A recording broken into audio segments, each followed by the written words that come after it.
During the corneoscleral tear repair, the iris prolapse is usually managed by iris abscission. This gives clean wound, makes suturing easier, and reduces the possibility of intraocular infection.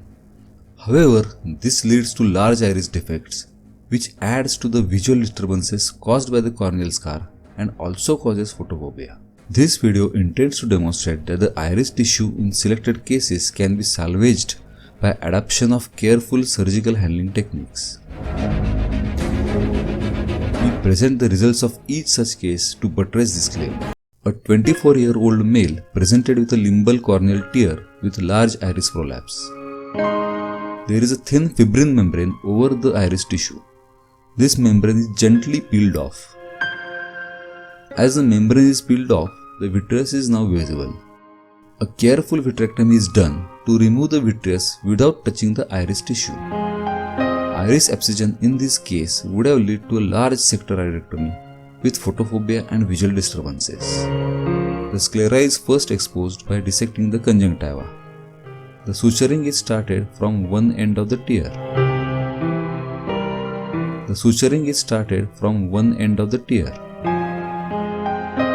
The iris tissue is carefully pushed inside and the needle is passed from the two edges of the wound, taking care that no bite of the iris tissue is taken in the suture. The same process is repeated from the other end.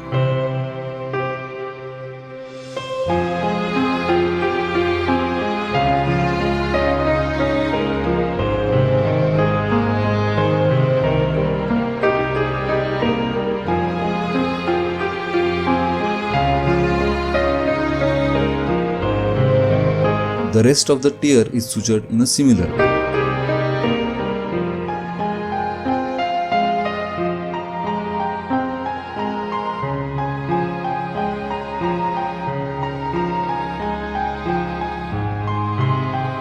As the anterior chamber was formed, a small iris prolapse was noted. An additional suture was applied to close the wound securely.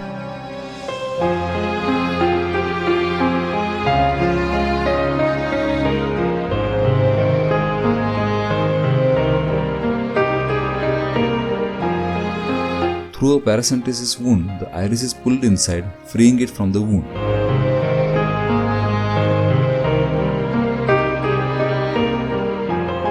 In the post-operative period, the pupil was noticeably updrawn.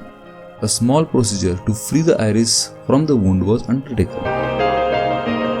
The iris was pulled gently inside the eye, freeing it from the wound.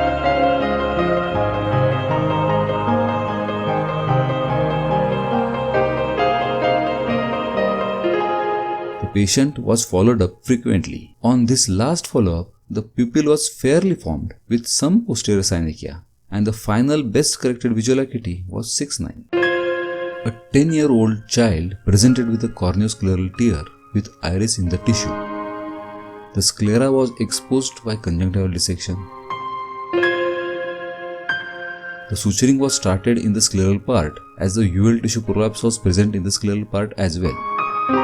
The uveal tissue is gently reposited inside and the needle is passed through the edges of the wound, taking care that the needle does not pass through the uveal tissue.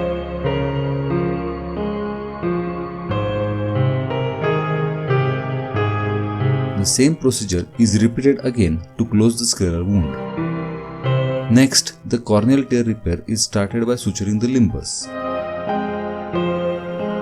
Again, the care is taken that the iris tissue is not impinged while passing the suture.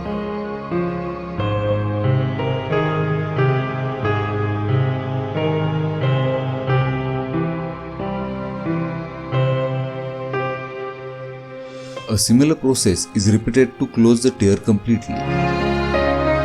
The anterior chamber is formed and a dialer is swiped across to ensure that there is no iris tissue trapped in the wound. The boy was posted for a traumatic cataract extraction with intraocular lens implantation. Some iris tissue was found adherent to the corneal scar. A dialer is gently swiped to free the iris tissue. The rest of the surgery was carried out and the intraocular lens was implanted successfully.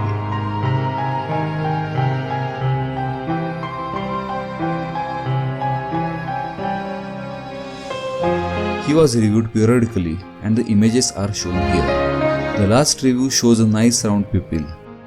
The boy regained best corrected visual acuity of 624 even with the presence of a central scar. A 34-year-old male presented with a corneoscleral tear with iris prolapse. The suturing was started by approximating the limbus. The scleral part was not sutured first as there was no uveal tissue prolapse in that part. The iris is gently reposited and sutures are applied by taking care to stay away from the iris tissue.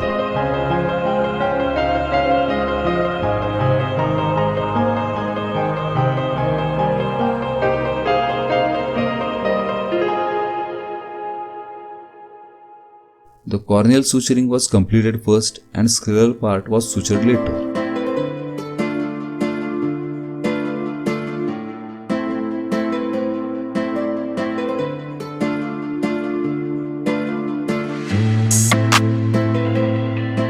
An irrigating cannula is swiped across to free iris tissue from the wound. The patient was followed up and a nice round pupil can be appreciated as a result. End base corrected visual acuity was 680. A 10-year-old child presented with corneal tear with iris trapping. The iris tissue was reposited and the wound was sutured.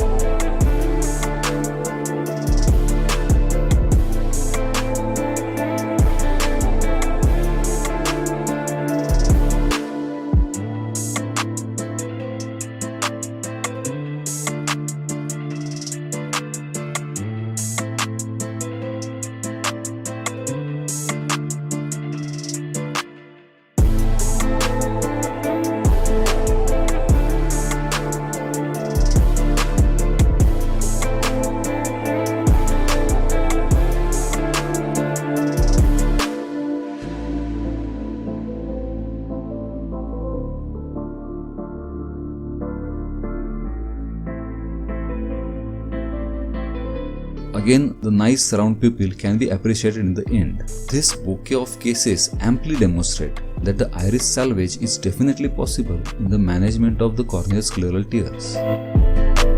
We advocate to salvage the iris in selected cases where the duration of the trauma is short, there is no clinical evidence of infection, and there is no iridodialysis along with the prolapse.